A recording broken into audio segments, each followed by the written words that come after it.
I love multifamily. It's harder now to find the deal. But I was telling you before, like, I feel like people are kind of phasing out a little bit. Like, if you were new and you started a year ago and you underwrote 40 deals, which happens a lot, right? No deals work. A lot of people are like, screw that, I'm moving on. And so we can get into this, but like, I just feel like people aren't super honest about multifamily. All right, guys, welcome to another episode of The Report. Today, I got someone who I've actually recorded 2 podcasts with in the past. We go back a few years now. He was a guest on the Real Estate Takeoff, my old podcast, and I was a guest on his podcast. I believe that was the first time we met. And last time we connected was at a meetup, our Beers and Deals meetup a couple years ago here in San Diego. So good to have you back on. He's got 1,000 units as a GP in the multifamily side. I got my man, Eric Nelson. Eric, welcome to the show. Rich, dude, my honor to be here. Thanks for having me. Yeah, I love to fly into San Diego. Love the city. Love what you're doing. So my honor to be here. Thanks for having me. Dude, appreciate you, man. It's not a bad city to fly into and do a little visit. You got a little family out here, right? Yeah, so my wife's parents are here. They're amazing, super fun to hang out with. They live out in Poway. Okay. Great views. Like when I come to Trent Town, they treat me like a king. Like we just barbecue in their yard. And so I live in Colorado, so the weather's like so perfect here right now. These are the in-laws. In-laws, yeah. And my wife's does your parents. wife come out with you? She didn't now. She didn't this Really? time. We got kids. She just sends you out. Hey, go yeah, hang she's out with like, my parents. see ya. Yeah. Really? Wow. Okay. Which they're awesome, man. They're so Yeah. fun to hang out with. So yeah, so she's on with the kids right now. And I was like, I'm just gonna cruise out for a day, basically, spend 2 nights here and then head back home. Okay, so 2 nights here. When do you go home? Thursday, tomorrow. Thursday. Yeah, Okay. I love it, dude. Well, welcome. And you just hit us with some sunshine. Dude, it's been cold. It's been wet here in San Diego the past 4 months. We had a record rainfall earlier in Yeah. I was January. watching all these floods. It was insane. Dude, even on Monday, it was freezing. And today's Wednesday as we record this. And dude, it's nice now. We got some sunshine. It feels like San Diego finally. So hopefully this trend continues. I nailed it. Yeah. You did not bring the Colorado weather. No. And dude, spring in Colorado is so funny. I was talking to Alex and we were like walking up. I was like, man, this time of year in Colorado is super hit or miss. I mean, you're still skiing, but it's slushy, cold, hot, whatever, But yeah, today is perfect in San Diego. Yeah, I love that, dude. So what the hell you been up to, man? I haven't seen you in 2 years. I know you're in the multifamily space. What have you been up to since I saw you last, man? I mean, let's be honest. Multifamily is hard right now. So like the best way to say it is head down. Like I'm coaching people, teaching people how to do it. That's a huge part of what I do. I mean, I've like found this passionate, but we're basically like, you know what? We're not compromising. We're buying the deals that work and we're going to underwrite a lot of deals. So we're just like, all right, this is the time that we're like hitting all kinds of underwriting to know that we're going to get 1 out of 300. Like that's kind of probably how it's going. So we're just in what I'll call like a little bit of a grind in the sense that I love multifamily. It's harder now to find the deal. But I was telling you before, like, I feel like people are kind of phasing out a little bit. Like if you were new and you started a year ago and you underwrote 40 deals, which happens a lot, right? No deals work. A lot of people are like, screw that, I'm moving on. And so we can get into this, but like, I just feel like people aren't super honest about multifamily. So to answer the question, dude, we've just been kind of grinding, like closing deals. Our goal is to close 4 this year, which is not a monster goal, right? But that would be really cool to just kind of keep this ship going. And the goal would be like ramp up as rates come down. We'll see how that goes, right? But for now, just kind of grinding. When you say a lot of folks are not honest with multifamily, what do you mean by that? Yeah, so it's like, I'm gonna get kind of fired up, but like you go to like I'm just gonna call them out, like a Michael Blanc event, right? They have this like, quit your job, yay, multifamily, syndication, you make all this money. And what doesn't ever get talked about is like, dude, how do you make money in syndication? You make money on the exit. I mean, your real money, right? There's gonna be an acquisition fee. There'll be some cash flow on the way. But with a pref, the investors are getting paid first. Yep. So like a lot of times you're not hitting your pref till like 2, 3, 4 years maybe. So the cash flow is essentially zero for the GPs. And so people are living on acquisition fees. And that doesn't get talked about, right? So what I say is like multifamily is a build wealth slow game. Get rich slow game. So if someone's like, hey, can I quit my job next year? I'm like, probably not, man. Like this is a side gig and it's a good one, but you're building wealth. You're not building cash flow in multifamily. So a lot of times what I'll tell people is like, do 2 different things, right? Like maybe hotel, maybe Airbnb, some other thing that can gain some cash flow or keep your job. Like you got a good job, you're in sales. We got some friends that did that, right? They were in sales and they just cruise. But the lie is you cruise to these events and they're like, sign up for my $30,000 coaching program. You can quit your job and get rich. The reality is, yeah, you'll build some wealth, but you're not going to quit your job and replace that income, anytime soon, in my opinion. Yeah. I'm glad that you brought that up because, when I got in this game, it was in multifamily. And I think a lot of those techniques that are taught or are pushed, they did work in 2015, 2017, 2019. But since the rate environment has gone up, and I think we've seen the most. I mean, when I was underwriting deals last in the multifamily space before I pivoted to hotels, there was so much competition.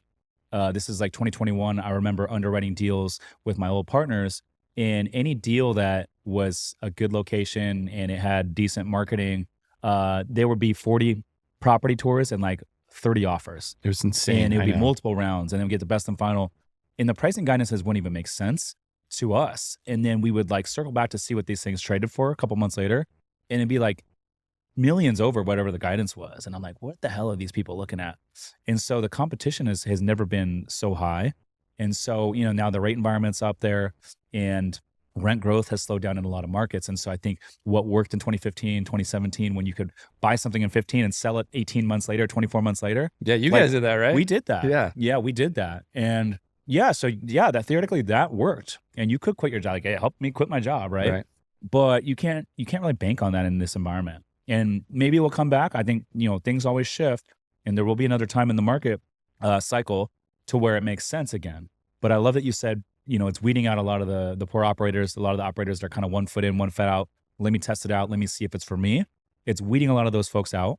We're seeing that in the short-term rental game. A lot of markets are becoming oversaturated. And, you're seeing a lot of those Airbnb investors kind of pivot over. Maybe they're pivoting over to hotels, but they're finding other things. But I'm glad that you brought that up. Yes, you can make money off acquisition fees, and that's a real thing. But you never want to be in a position to where you have to rely on acquisition fees to survive, because that means the second you stop buying, you're not gonna survive. Oh, And totally. it also means if you have to survive off acquisition fees and buying, then what does that tell you about the type of deals are you forcing deals that maybe aren't the best deals? Maybe they're skinny deals and you're forcing them because of the acquisition fee. I don't know, right? But it's not a good place to be. So I think, to your point, you need some sort of active income. Maybe you keep your day job, or maybe you find another niche within the real estate investing space that kind of wraps around your primary business, right? Because like Yeah, you dude. said, Totally agree. syndicating Yeah. real estate, it's a long-term thing. If you give a preferred return, yeah, you get a little acquisition fee. Like, we don't even take an asset management fee with We don't either. with our We don't deals. either. Yeah. We don't. And even if we did, it's like what, 2%? It's not going to be life-changing.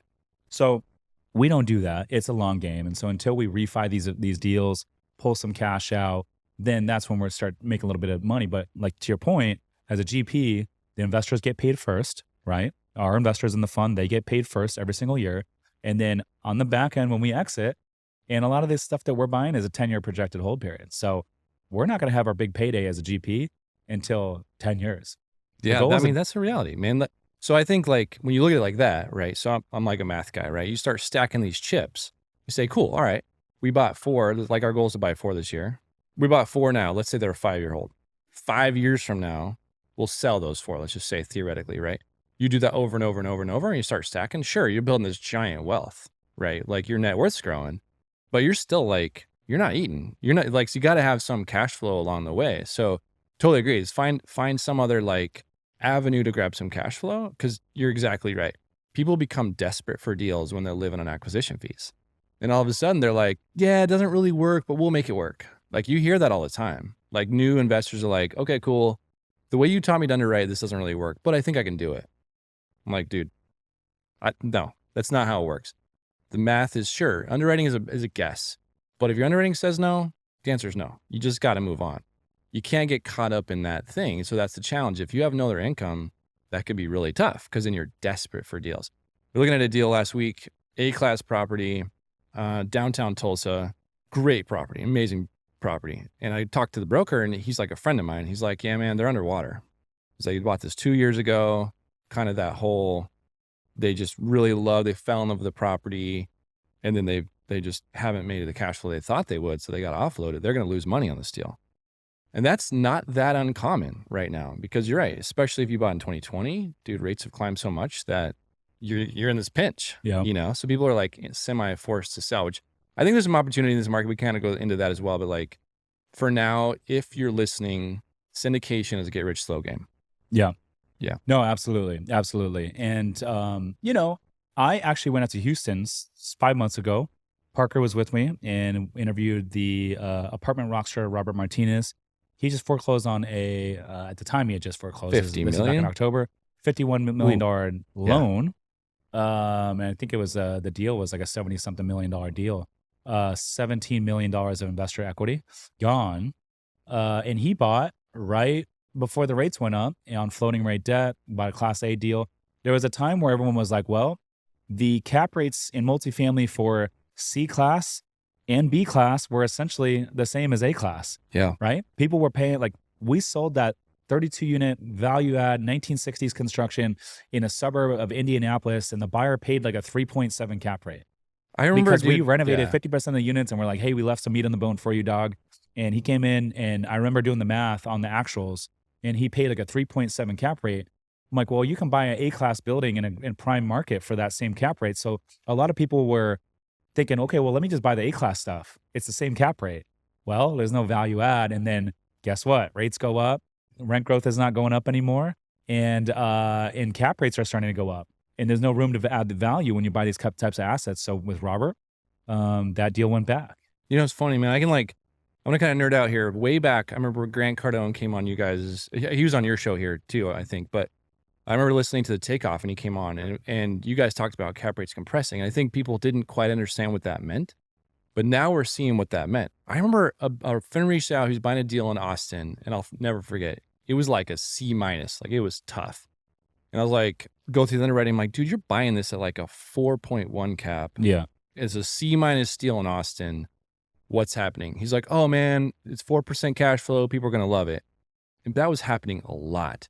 And the other thing I remember is I was at an event in Denver in like 2020, like late 2020, probably 21, because it was like out of COVID, right? It was like one of the first ones we went to live again.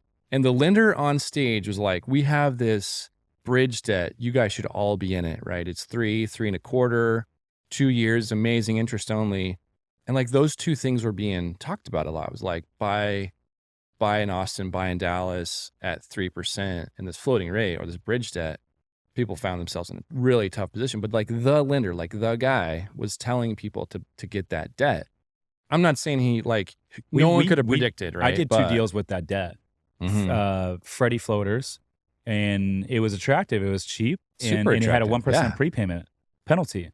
And so if you were going to add a lot of value and you're going to refi or you're going to exit, well, it had 1% prepayment penalty. If you remember 3 years ago, what was killing a lot of deals and transactions was a lot of people had yield maintenance. Oh yeah, that would crush you some now. of these prepayment penalties would be like over $1 million.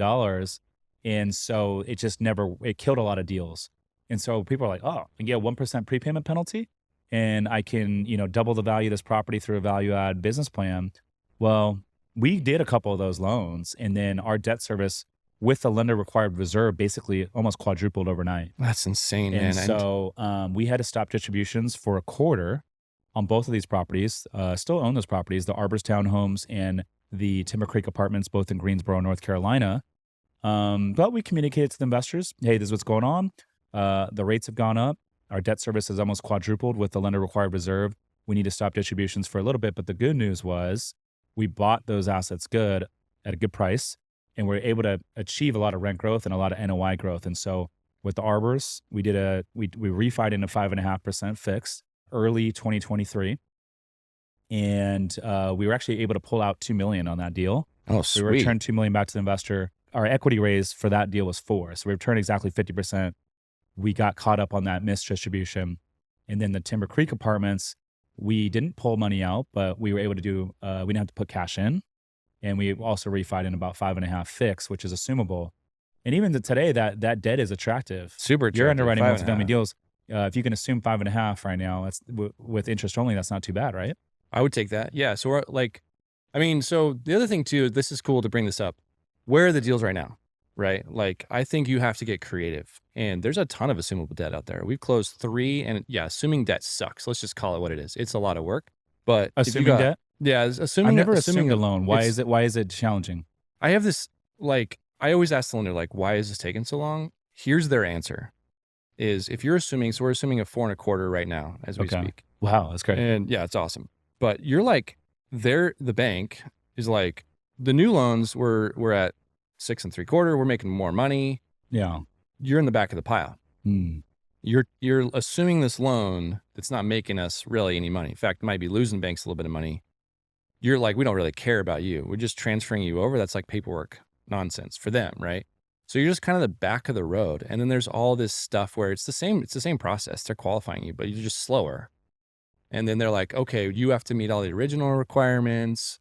Does the debt service still cover all this stuff? So it's a little bit more like time consuming. So what I tell people is if you're assuming debt, make sure your PSA is at least 120 days, which is not an exaggeration. It's like, I would say the average is probably 6-month close period of assuming debt. Wow. Yeah. So That's it's, crazy. well, you know what, here's the thing is like you go into it knowing it, go in eyes wide open, like, all right, cool. Like, hey, Mr. Seller, we're super down to buy your property. We're down to assume your debt. Here's the truth though, it's going to take some time. Like, and if you're a seller, same story, right? People like, sweet, we're selling this property. You need to communicate to investors. It's going to take some time. Like we're under contract on one right now where we're selling, they're assuming our note. That was the first email I sent out was like, hey, congratulations. We're under contract. We're all going to make some money, but there's a debt assumption. And I can tell you it's going to be a while. And so people are excited, but you know, it comes back to what you were saying though, like what you guys said to your investors. I think this is a huge lesson for listeners too. Tell the truth, which I know that's like, yeah, of course. But I think a lot of like investor updates get sort of like fudged, not fudged, but it's not the whole truth is told. If you're like, hey, our debt service quadrupled, we're going to pause distributions. Here's why. We didn't see this coming. No one saw this coming. Tell the truth. You're going to probably earn more investors than anything else. If you're like, times get hard, times, some are good, some are bad, some deals are better than others. Congrats to you guys for getting out of that though, because there's a lot of people who are in a different position. So Yeah, I mean, if we didn't grow the NOI enough, we would have to bring cash in at the refi, and then now you go to investors, more money, that'd be tough pause conversation. distributions. That's a tough conversation to be Yeah. had. But I agree with you. I would say, and this is just speculation, but based on the folks that I know that invest in other deals with other sponsors, I've heard that a lot of communication's pretty poor, and you know, I've seen it. But so with Summers Capital, I'm like, dude, we communicate regularly and we over communicate sometimes. Like closing on the bodega deal last week. Oh, congrats, by the way. Thank Saw you. that. I Yeah. appreciate it. But there was a time where we're sending out updates every single week. What's going on? Because a lot of moving parts. And so I'm like, dude, we communicate everything, the good and the bad. And investors never hit me up. I never get calls from investors because we just over communicate everything. That's so true. You're almost like saving yourself time. So we send a monthly update for every property. And I'm the same way. I'm like, dude, we're going to show pictures that are good, pictures that are bad. Like we had one property, it had this flood and 2 of the units were bad. And I sent pictures of the flood because I was like, this happens, man. This is part of the deal. We're going to fix it. You know, we have money for that, right? But like, here's what's going on in the property. Here's the cool things. Here's the bad things. So I totally with you. Over communicates the way to go. And again, be honest, like, dude, here's the cool things. Here's the not so cool things. Here's the things we're struggling with. Here's what we're trying to get better at. All that. And I think people dig it. And then to your point, you never hear from investors, you know? We just renovated and did a grand opening with the hotel here in December. Late January, we had record rainfall and 4 of the units got flooded out. We had to shut down the hotel for a little bit. Insurance denied our claim. And so, you know, transparent with investors, this is what's going on. This is what we're going to do to, you know, recoup as much funds as we can. But, you know, in the meantime, we're funding this with our own money. We're getting the units back online so we can start, you know, open up the hotel again. And we did. And then, you know, we hired a public adjuster to try to recoup whatever funds they can from the insurance company. We applied for the disaster relief program here in California that will, you know, hopefully bring some more funds back. So, you know, communicate it. And yeah, it sucks, but I put it out there. I even put it on social media. I'm like, this is part of real estate investing that like a lot of people don't talk about, but this is part of the game. You can't plan for everything. Shitty things happen and you just got to react and move on. Oh, I love that. So like I was just talking to my partner this morning. So he has this tenant and it's like way back, one of his first properties he ever bought. This tenant is paying rent, great tenant, like all the way through, all of a sudden decides to sue him for like lack of care of the property or something. And it's so nonsense, right? But he calls me up. He's like, man, this tenant's paid and is still paying through this process. It's a great property. And it's like new. It's like 2010 or something. She's just trying to grab some money. And like that stuff doesn't get talked about. Unfortunately, some stuff in real estate's pretty challenging. But like, again, come in eyes wide open. So I appreciate you telling the truth, man. Things are hard sometimes. Like it's not all like okay, buy multifamily, hire the property manager, manage the manager, and move on and get rich. That's not reality, right? It still takes a lot of effort and a lot of work. If you think you're just going to hire a property manager and sit back and collect passive income, good luck. Like, No, it takes a lot of effort. first of all, a lot of PMs are not great. And second of all, I mean, dude, especially if you're doing a renovation, all that sort of stuff, you got to find the right property manager. And then two, you got to be on top of them. Asset management is a real thing.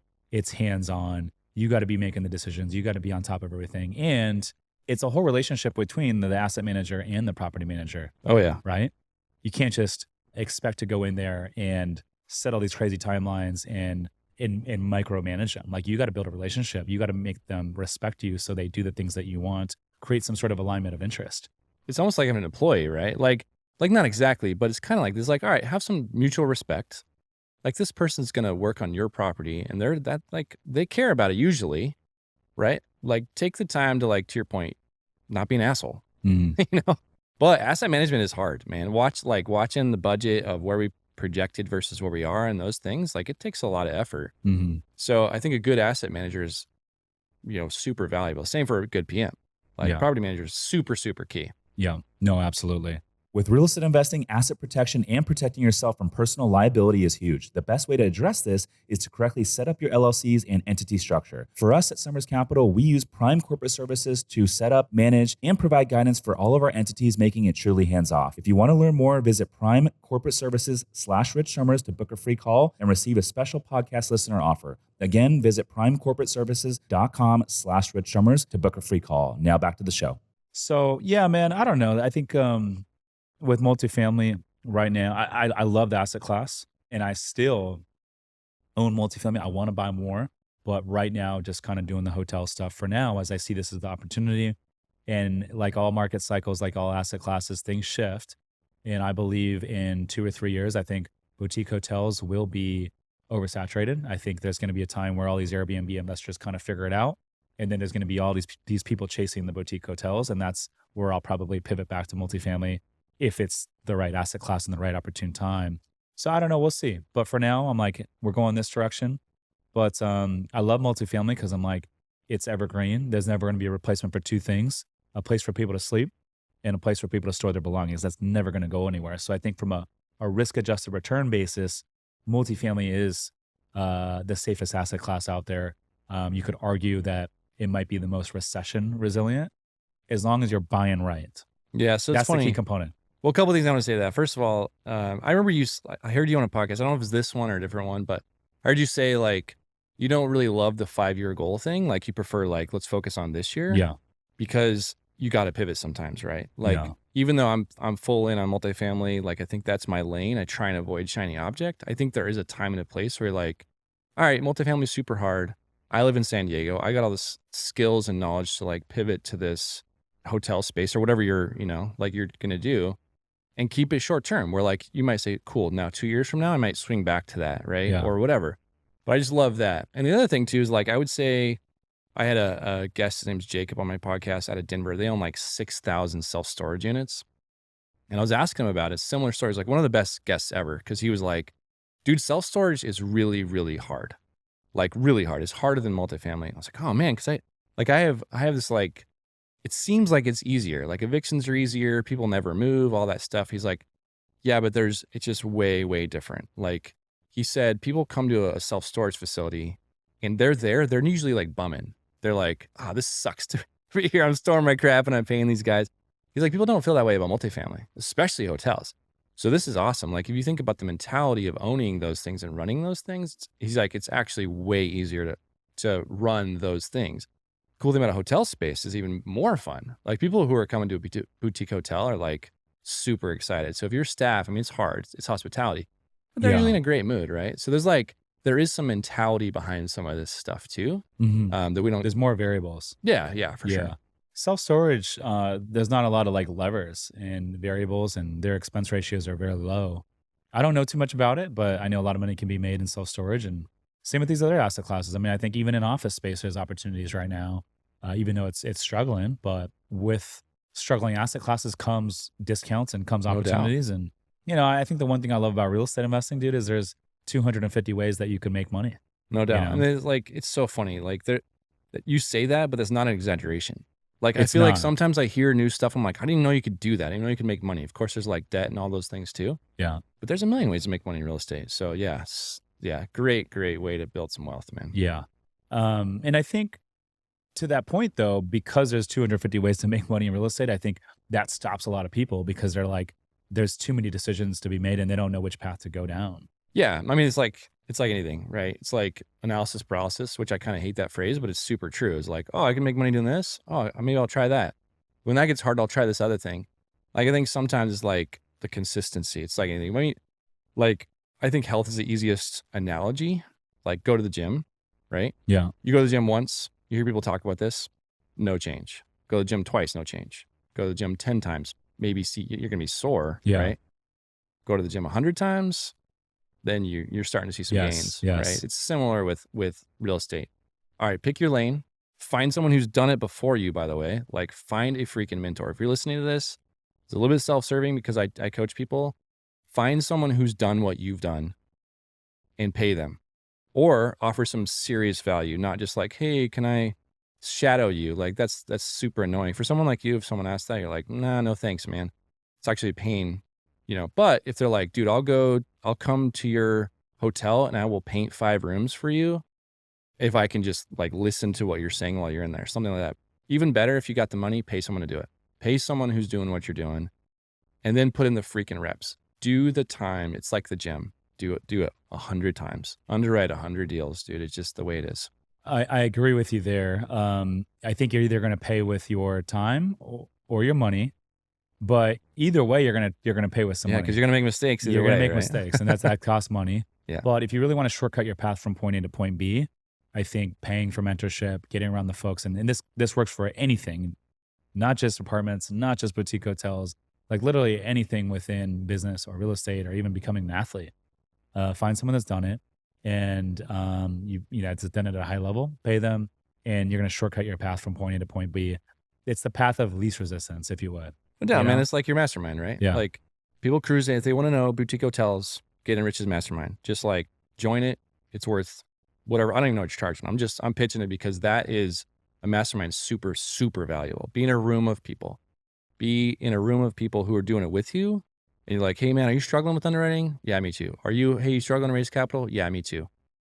Just it's this sense of like belonging. And then you've got someone like you who can like kind of lead the ship of like, hey, I've done this before. Here's the challenges I've faced. And to your point, you're either going to pay for it up front or you're going to pay for it in mistakes. Yeah. And it's a whole lot easier to pay up front and like get some expert advice. So, Totally. yeah. I agree, man. So you mentioned that you're partnering on a deal with Eric Chatterton. Yeah. Eric's great. He was recently on the podcast. What are you guys buying? Yeah, so I'm like dancing on the edge here a little bit. We're closing next week, so I feel like I can talk about it. It's 506B, so I won't tell the whole details, but it's a deal in Texas, 80-ish units, $6.5 million purchase. This is the assumable one. Got it. We're assuming a debt of 4.25. Pretty sweet, and I can talk about it because it's closing so quick that we won't, be bumping into some rules here. But No. Great property, dude. It's and the cool thing is like we have one other deal there that Eric wasn't part of, but our partner that lives there, he's got 1,000 units in that city. They're vertically integrated. They'd only bought with their own money, like private, like investors. And then we met them at an event. My partner met him at an event, and he's like, "What's the syndication thing?" And we're like, "That's what we do. If you can do what you do and run the ship, we'll bring investors and like do the syndication piece of it and do all the investor communication." So it's a perfect partnership. So we have great partners there. Gotcha. And so are you primarily co-GP in deals right now? Yeah. I mean, the deals that we own, that we're like the lead GP, just like anyone would say this, it's your favorite deal. Like, you found the deal, you sourced the debt, most of the investors are yours. Those are the ones, right? We are co-GPs on deals where people are like, hey, they see that we invest or communicate well. So like people will bring us in for like asset management communication a lot and raising capital, of course, right? But so we're on 11 deals right now. I think 6 of them were like the lead GP. The other 5 were just, we're like kind of helping people out. The challenge is you're not the lead GP. So you didn't really necessarily find the deal, negotiate the deal. You got to underwrite it to join them. Like, I'm always gonna be on board with this thing, right? But you're not the lead asset manager. So it's not my favorite, but I don't mind it either. Like if you trust those partners, sometimes that's a cool way to build it. What are you guys doing? I'm curious. What are you guys doing in today's climate? Just given where we are with interest rate environment and the economy. What are you guys doing differently today in regards to underwriting and some of these assumptions to like rent growth and exit cap rate, and even like the interest rate environment, right? If you're underwriting to some sort of refi in year 3, what does that look like? I'm curious. How do Yeah. these assumptions differ from where we were 3 years ago? Man, I'll try not to be boring because again, I'm a numbers guy, right? So I don't want to get too far in the weeds here, but I'll say exit cap always going to look worse than when you buy it, right? Like we do 10 basis points per year, assuming it's going to be worse. So if you're buying it at a 6 cap, you're selling 5 years from now, we're going to assume the cap rate's 6.5. And for those listening, if you don't know what that means, it just means we assume the market's worse. It means you're going to sell it at a cost basis slightly lower than you would now, which is just good underwriting, in my opinion. As far as refis, I don't underwrite for refis ever. Like we always are going to get the amount of debt for the length of term or 2 years longer than the hold period. Because if rates go up, which who knows, right? It's probably unlikely at this point. I still don't want to be caught in that trap. So we are never underwriting for a refi, but we're just going to say we're exiting in 5-7 years and our debt's going to be at least that long. People just got caught in that trap and I don't want to do that. So here's the cool thing is if it goes the other way, which is more likely right now, debt falls and we're like, sweet, we can refi in 3 years, but we didn't underwrite for that. Just a huge bonus. Yeah. So underwriting, I'll say, looks very similar. Like I don't think it's the assumptions have changed, but we got to get more creative. So here's like one example would be we're buying deals with bank debt where the bank will fund up to 80%, and then we're doing a line of credit. So there's a certain banks out there like in Oklahoma and Arkansas, they'll do 80% LTV. 80%. Mhm. Wow. These are like local banks and credit Yeah. unions Yeah. on up to what kind of loan balances are we talking? So I'll give you an example. Like close a deal that was 62 units in Little Rock. Okay. And maybe 68 units, either way. And it was like a $5 million purchase. I think it was 5.1. We funded up to 80% of that. So the loan balance was just over 4 million. Then they gave us a $600,000 line of credit to do the repairs. So the cool thing is we're raising capital for the down payment and then like some fees and stuff, right? So we probably raised 1.6, something like that. But then we got this line of credit that we're not paying on until we use. So like we would do a bunch of repairs. We take out $100,000. You got to do a draw, but you're not paying on the other 5, right? So you have it sitting there, but you're not paying for it. So that's a really cool trick that we've done where it's like, now you've got this sort of mixed rate where you're paying on the first loan. So the 4.1 is at 7.25, I think. So that's just going to be what it is. But then the line of credit, we're not paying on until we use it. So we still got like $400,000, probably like 380 of that line of credit sitting ready to be used. And then I got a little scared because I was like, what if they just like cancel that? Because that's happened before. Right. So we You're were not like, using the line, they can always adjust it. totally. So Yeah. we were like, talk to the bank. We're like, hey, in this agreement, we're going to say you can't pull this line ever, or as long as we own the property. And so the bank president guy was like, this is super unusual, but I'm in. I trust you guys. So we've done that twice where we have a bank debt that's really high leverage because like Freddie, Fannie, they're only like 65% right now. So local bank will do up to 80 plus line of credit. That's pretty cool. And then the other thing we've done is this is kind of unusual, but we'll do like a seller carry for a small amount. So I think people hear like seller carry, they think that the seller's got to carry the whole thing. It's like, well, no. What if the seller wants to carry $200,000 or $300,000? It's kind of like In just like a second bonus. position. Yeah. Okay. It's always got to be second position. I mean, the bank or Freddie's not really going to allow it ever, but like a local bank's always going to be first. They're cool with it. But Yeah. so the local banks are cool with the second position as long as it's not too over leveraged. Yeah. They don't want to, yeah, exactly. But even in that case, they'll usually let you go to 90%. So Really? let's say, Wow. yeah. So let's say you bought a property for 5 million, the bank will loan up to 4, just an example. You could borrow another 500 from the seller, so long as you had a path to like improve the property, right? Yeah. Well, they just want to see you improve the property. Yeah. They want to see that your debt service can cover. So it's all a cash flow game too. Like you got to have, your debt covered, but they usually don't care about the second. Like local banks are like, we're in first position. They're getting their we don't money either care. way. Yeah. So They're they like, don't really care. Yeah. yeah. I agree. Yeah. In the hotel space, second positions are very common. Just seller financing in general in the hotel space is very common. So a lot of lenders in the hotel space are totally cool with it. if the seller carries in second. But you mentioned Freddie and Fannie, they're capped at about 65%. Is that every market, every multifamily deal right now? That's what we're seeing. Really? Yeah. I've So been out of like, the multifamily game for a little yeah, bit. So, okay, so tell me more on that. That's just because of the volatility in the marketplace and they're just kind of hedging their 100%. risk right now? Yeah. So even like last year, so like early 23, they were like 60. Like you were seeing like Yeah. 60, 62% where they were like maxing out. So no deals were working with Freddie. So it was basically like an assumption game or a local bank game, in my opinion. And even now, they're like, a lot of rate quotes you'll see, they're like, oh, we can go to 70. And then as you go through the deal, they're like, actually more like 64. Stuff like that happens a lot. So I'm planning on around 65 with Freddie Fannie, even in a good deal. Got it. And the local banks, credit unions, they're going up to 80. Yeah, the rates can be higher. So like Freddie Fannie Oh, is going to be the best rate by far, 6.25 right now. But local banks can be 7.25, but the leverage is way higher. So it's all a math game, right? Like Pace talked about this on your show. He's like, would you pay $1 million for a property?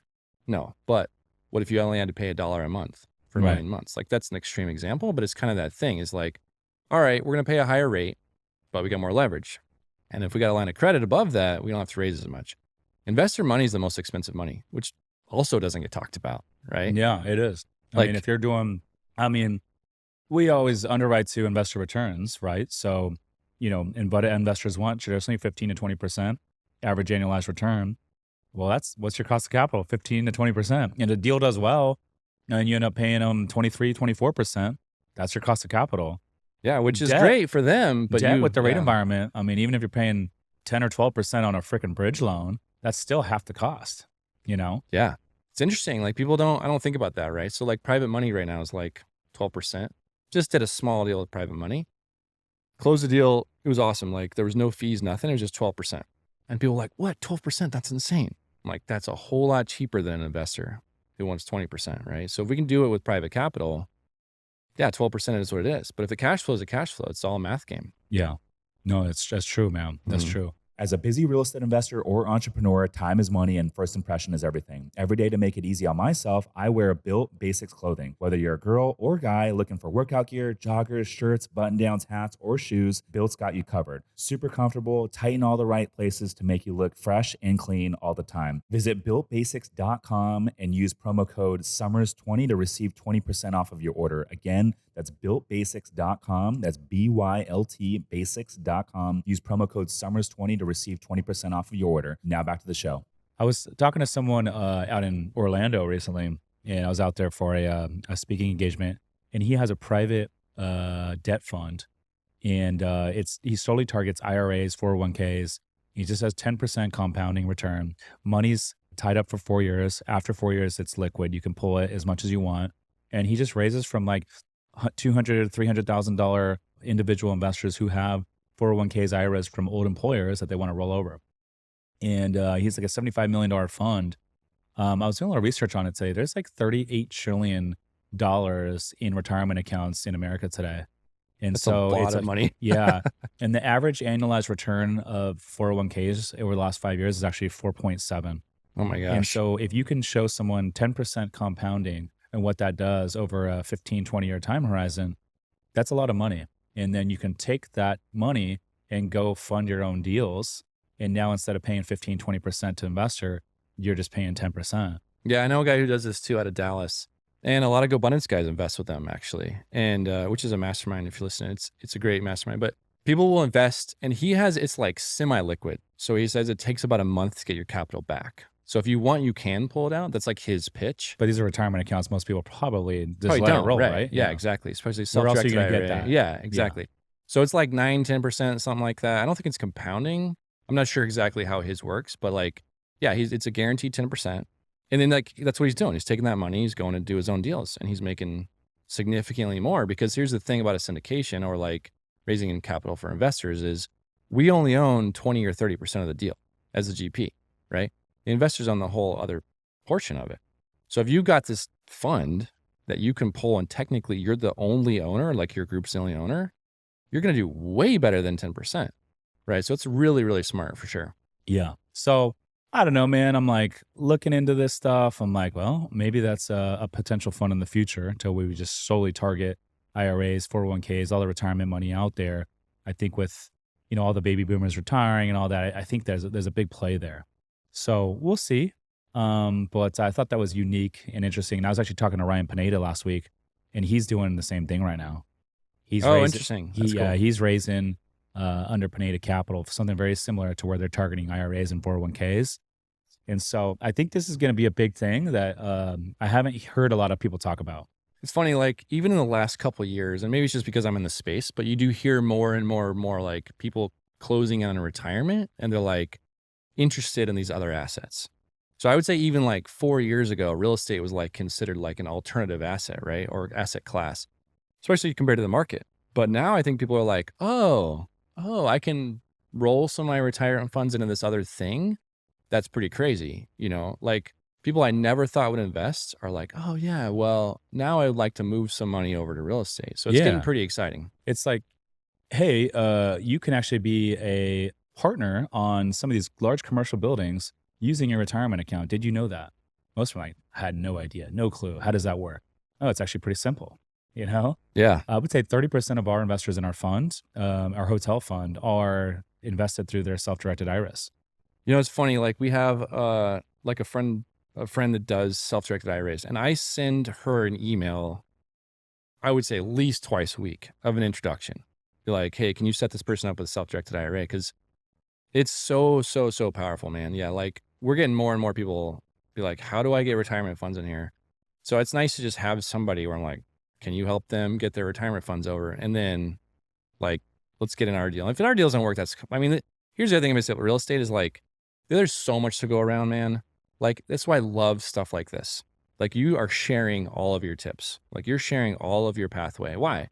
Because there's so much money to be made and there's competition, sure, but it's such a freaking cool environment to be in, man. So like real estate is just people help each other. It's amazing. I agree. I mean, the larger the deal, and that's why I like commercial real estate, because the larger the deal, the bigger the team. And like you said, there's so much money out there in the world. I mean, we just talked about a 38 something trillion dollars in retirement accounts alone. So think about that. So I think there's enough money out there to where everyone can win. What we do if we have like a investor that's wants to move forward with their 401k IRA, assuming it's with like an old employer, is we'll just set them up on an intro call with Alex and my team and a custodian that we work with. We work with New View Trust and Horizon. They're both pretty good, and they like vetted our fund. And so we just do a little intro call, 15 minutes. The investor, the custodian, Alex, kind of get on the same page. Hey, this is the process. It's going to take 3 to 6 weeks, depending on how quick you move with the paperwork. If you move quickly, it can be done in 3 weeks, and boom, you just stay on top of it. And then eventually, money comes in. It's on our end, it's the same as cash. The reporting is a little bit different, but other than that, I'm like these folks are stoked because it's like, they didn't even know it was a possibility, and now they're getting higher returns than they were before. Oh yeah.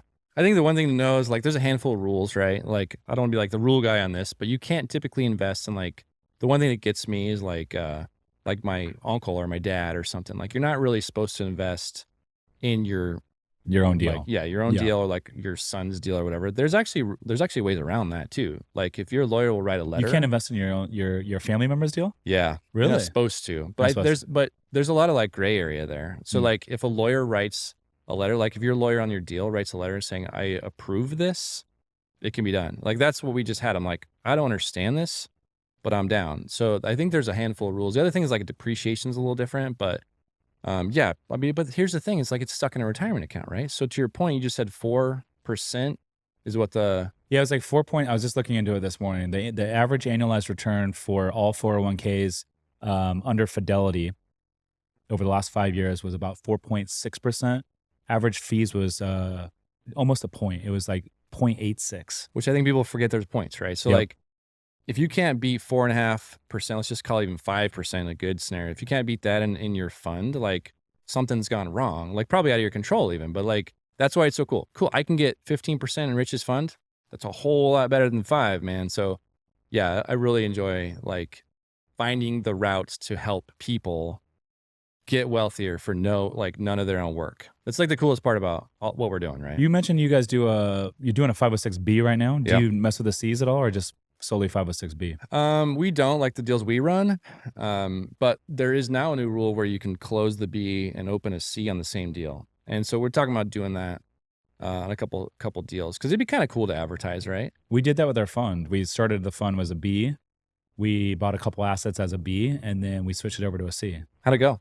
Good, because you fill up your 35 non-accrediteds, Right, and that's then it's what like we're you might as bumping well into. switch it up. So they went like, was it successful? Yeah, because I think it's perfect hybrid because then you can allow non-accrediteds come in, friends and family, and then we fill up the 35 non-accredited, and then or you get close to it, and then you switch it over to a C, and then you can market, solicit, and advertise. And a lot of our accredited investors, and a lot of our investors that have a lot of firepower that are writing the bigger checks, they're all accredited anyways. So it's a win-win. You can get both folks in, and I really like it, and it's so quick and easy to switch. Yeah, how much did it cost you? Can I ask you? Do you know? Because that's what we were Um, talking about. I'm like, how much did it cost? I'm like, I don't know, probably Yeah. $5,000 of lawyer fee. Yeah, But it wasn't much to switch. I think it was everything switching and some other stuff all baked in was less than 10K. I put you on the spot, man. Sorry. No, you're good. You're good. To set up the fund was a lot more. Setting up funds is a good amount more than the single asset stuff.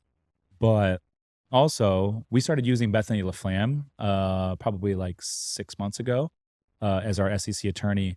And she's great. She works with a lot of bigger operators, and she's her pricing is very competitive.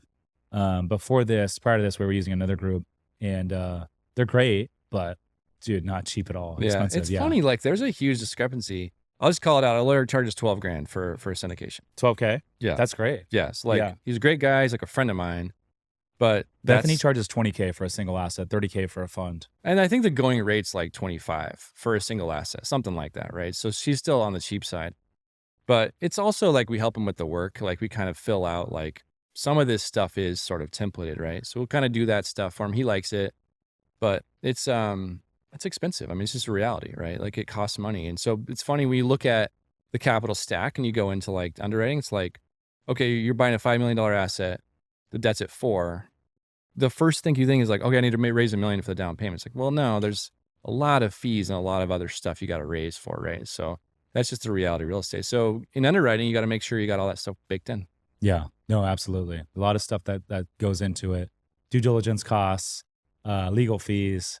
But yeah, I mean, the SEC stuff, man, that stuff can add up. You work on, I would say, find an SEC attorney that has a flat rate. Oh yeah, that's what I was saying. Like, Yeah. this is it. Because some stuff comes up, right? Yeah. So, well, hey, Rich, I was going to tell you about this story, man. I wanted to, we talked about this in the, The sixplex. earlier. Yeah. Tell me yeah, about this. okay. What the hell happened, man? Okay. So I just wanted to tell, because if people listening, like, it's easy to connect. This is your with deal? this. Yeah. Okay. This is how I got started. This is the story I wanted to tell. First deal? Like, not first deal, but first like multifamily deal. Okay. The sixplex is, it's funny. Like now you look back at a sixplex and it's 6 units, it's kind of a pain. But when you're starting, it's a huge thing, right? So if people are listening, I want to like tell the story. It's like, it's just kind of a cool one. So early on, my wife and I, we bought a single family. Like, we were just starting out, right? Like, I heard about real estate, whatever.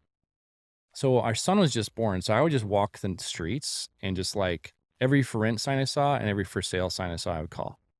And I'd be like, hey, I know you're renting this. Looks like a great place. Would you sell it? That's basically how I got my reps of like learning the business. And I've heard you talk about like in the car game and stuff, right? Yeah. Like, it's sales. Yep. Like, you're learning to hear the word no and be okay with it. So finally I walk up on this guy. This is like after a year of doing this. We owned 2 single families at this time and we didn't have any money, like just a reality. So I come up to this guy and he's sitting in front of this multiplex and he's literally putting the sign in the ground, like, for rent. And it's faded, like this old sign, hadn't changed in 10 years. And I was like, hey, how's it going? My name's Eric. And see, you're putting a for rent sign up. Can you tell me about your property? And he's like, yeah, it's for rent. Blah. Starts telling me about the unit. I'm like, okay, cool. Well, I'm actually looking to buy. Would you consider selling? And he was like, wow, I never thought about selling this thing. He's like, I'm pretty tired of it. Pretty tired of being a landlord. And he was like mid 60s. And I was like, immediately, like, this is perfect. I don't want to prey on this guy. I'm like, I live down the road. So but anyway, so I'm like, cool, let's hear about it. What would you want to sell for? And he just spits it out. He goes, but I need like $1 million for it. And in my market, it's like San Diego, like $1 million for a sixplex. It's a really good deal. So I was like, all right, you want $1 million? I'm like, okay. Do you know what seller financing is? He's like, no, what's that? I was like, well, do you mind if I get a little personal here? And I was like, do you owe any money on it? He's like, no, I inherited it. He's like, and I was like, okay, well, what roughly are you making in rents? He told me it's like $4,000 or something, super under rented, right? And then the icing on the cake, because we started walking around, there's an empty unit that he had stored all of his mom's stuff in. So I was like, all right, can I go talk to my wife and give you a shout? Think about it a little bit, and I'll call you in a couple days.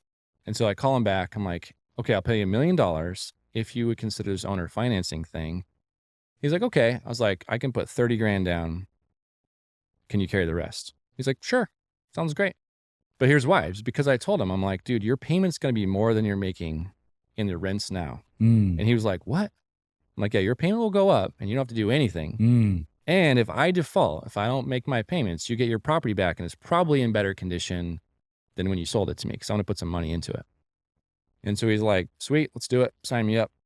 I was like, all right, so we're going to be 3.5% rate, 40-year amortization, and 30 grand down, 3% down on $1 million purchase. And he's like, sweet, let's do it. Sign the papers. Wow. Just like that easy. Yeah. And I was like, so then what's funny is like, I got a call from his lawyer, small town. So I knew the guy. He's like, what are you doing? What are you doing to my client? I was like, what are you talking about? He's like, you're going to leverage 97%.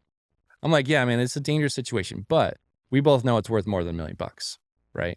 And he doesn't care. He doesn't care what it's worth. He just wants the cash flow and he don't want to have to deal with it. Like a super, super win-win. So the reason I like to tell this story is like, if you're listening, this stuff happens and it's not all that uncommon. There's a lot of people who own real estate who don't even want it, who are sick of it or whatever, and owe either a small amount or zero. And as long as you're like being genuine, there's a win-win out there. So I like that story a lot, but it's a real steal, man. That's like happened to me. That's so good. And one thing I thought about when you're telling me the story is I think sometimes the opportunity is not always with these larger commercial deals where you have a lot of institutional competition, you have more sophisticated buyers that you're competing with. Sometimes the opportunities with these smaller deals, fourplexes, or what you mentioned, that's why we target some of these smaller boutique hotels from the mom and pops because they might be mismarketed, mismanaged. And so there's opportunity to come in there and get some creative financing done. Whereas these larger deals, you get all that competition out there. You get all these buyers that are savvy, sophisticated. So you're a lot less likely to find those types of like good creative deals in the larger space. Totally agree. Because usually the people who own a 50 unit or higher are just going to be more sophisticated. It's just a reality. So they're like, probably they're going to have debt on it. And they're probably going to be like, yeah, I'll carry some, but it's going to be at 8%, or something, right? Like a little bit more aligned with the market. Whereas if someone like this guy, he was like, yeah, that's perfect. I get the same cash flow. And then I kind of walked him through other stuff too. Like as we got closer to the closing table, I was like, by the way, if you would have sold this for $1 million and got a check for $1 million, come April 15th, you'd be paying 150, 200 of that to the IRS. In this case, it's not like you're not paying taxes, but it's going to trickle in, right? It's going to be way more achievable in the April 15th timeline. So it's usually like a win-win-win, man. I agree. But to your point, like some of those smaller deals, like boutique hotels, perfect, right? If it's like this mom and pop who've owned it on the beach for 30 years and that was like their thing, that's an opportunity for you to come in and say, all right, we're going to take this over, freshen it up. Maybe there's an opportunity for some seller financing or something, right? Yeah. No, absolutely. And it's really those older sellers that make good candidates for the seller financing stuff. So the first boutique hotel that we bought was up in Northern California, 10 units, beachfront. It's called the Black Sands Inn. And that seller had owned the property for 18 years. They never exceeded $180,000 in gross revenue. And they were mom and pop. They never like owned any real estate before. They never like ran a business. And, there was a lot of areas to where they could have operated a lot better. But they financed a deal and we increased the value so much. Like I remember showing him the appraisal. We bought it for 1.5, it appraised for 4.5. And I was like, hey. What? Yeah. That's insane. Yeah, 12 months later. And then I showed him like what we did to the revenue and all that. And he like he was in shock because they owned it for 18 years. They never even fathomed. Like he was talking when I remember buying the property from him when it was under contract. I remember him saying like he thought $20,000 a month was a lot. He's like, July, August, busy months, we're doing $20K. And I'm like, dude, we're doing $80K in those busy months, which is crazy. And so he's like just in shock, it's amazing. Right? But all I have to say is when I showed him the new value and I'm like, hey, like I might refi you guys out. they were like, they're living on this income. They're retired and like they need this income. So he was like, no, like I want to stay in this. But I told him, I said, look, if we ever refi you out, we did do a refi, but we had a second come in behind them. And I said, look, if we refi you out, I'll have another opportunity for you to where I can give you even more than what you're getting right now. This is so funny, man. You It's see the what I'm saying? exact same thing. Yes, it's perfect. And so Yeah. now whenever we refi them out, that seller is going to become an investor of ours. Of course, because they're even going to do better probably than the rate you're giving them. Yes. And Yeah. we built that trust. Yeah. We did something to their property that they were not able to do over 18 years. Yeah. And we paid them debt service on time every single month. And so now there's that level of trust. And it's like, hey, you saw what we did with your property. Why don't you roll that into more deals with us? So That's so smart, Rich. Good but job, man. But that's the power of the seller finance and also targeting these older sellers. And same thing with this guy. If you sell this property, he'll likely want to keep that rolling with you. Oh, no, dude. So You see what I'm saying? the story continues. Okay. So I actually there's did, more to it. Yeah. Well, I mean, Oh. I was done, but I'll keep going. Yeah, just 'cause let's this hear is more. cool. So, Let's hear more. so I host a meetup in my town as well. And Really? this guy comes what's up it to called? me. I don't even have a name. I just call it like real estate meetup because it's a small town. Okay. Like, I so gotta come out and check it 20 out sometime. Yeah, hell yeah. Durango's fun, man. You come Yeah. out, we'll show you some outside stuff. We'll go on the boat. Summertime? Summertime's the Okay, best. okay. Yeah. So this and I don't really actually, during my meetup, I don't really talk about what we do very much. It's more like to give back. So people want to get into real estate. I'm like, all right, how can I help anyone who comes? It's not even me. It's like who else in the room can help. Right? It's like a connector thing. So this guy was like, hey man, I'm looking to buy a small multifamily in Durango. Do you know anyone who has anything? This is about a year after I bought this property. And I was actually this is right when I was like starting to like really ramp up Wild Oak Capital, what we do now. I needed some cash actually. So I was like, you know what? I'd sell mine. I'd sell my sixplex to you. But speaking of loyalty, I was like, I got to call the lender because this guy hooked me up and see what he thinks, right? So I call him. I'm like, hey, I'm looking to sell the property for a little bit of profit. One, would you mind? Because the bank's going to pay you off. Or two, would you continue that note for the next buyer? He's like, well, do you trust this guy? I'm like, yeah, I know him. He's local too, like good guy. He's like, yeah, I just want to carry the note for him too. So the new buyer comes in. I sold it for 1.15, so 150 grand more than I paid for a year earlier. And A year later? yeah, Okay. that's what I meant, a year later. And so it's a huge payday for us, right? Like at that point, that was a monster amount of money. Really was the seed money to put into like investing in our deals and that kind of thing. But he bought it with, I hadn't paid the note down very much because it's only been a year. So like the original note was 970, it was like 965. He's buying a sixplex with this owner finance 40-year AM, 3.5% rate. The original seller's pumped because he's like, sweet, I get to carry this on. Now those guys are friends. I know all those guys. And it was just like a win-win-win. That's It was crazy. freaking awesome. That's Yeah, crazy. so similar thing. Like the first call I made was to the guy holding the note. Like I owe it to him to at least say, So if he ever does sell it, he'll probably become an investor too. Totally. That's a good story, man. So I'm curious, what is your search criteria for buying deals right now? It's funny. Our main criteria is a property manager. Their zone, there's two managers we love. Is like, well, I'll say three. Is like our zone. So we've really kind of nailed down. It's Tulsa, Arkansas area, and then this one region in Texas. And so it's really more location based than as much like a unit count based. So we can get anything from like 30 to 200 units in those markets because our managers are really solid. So it's pretty wide swath. We do want to see some value add. I'm not like a class person. I'm definitely not a D class guy. So it's like B class, C class, 30 to 200 units. Yeah, I like it. And you're just underwriting to like investor return? Always. Yeah, that's the name of the game. Can you provide a solid return if people invest in your deal? Yeah, I love that. Cool, dude. Well, listen, man, appreciate you coming down and hanging out. And I got to get myself out to Durango. Yeah, you do. And come check out one of your meetups sometime. So maybe this summer I'll make a little visit. Sounds good. Thanks, Rich. Where can listeners get in touch with you? wildoakcapital.com. It's kind of everything. You can email me at eric@wildoakcapital.com. I love email. Just shoot me. I promise I'll write back. There it is. He's Eric Nelson. I'm Rich Summers. Listeners, thanks for tuning in. We'll see you in the next one. Peace.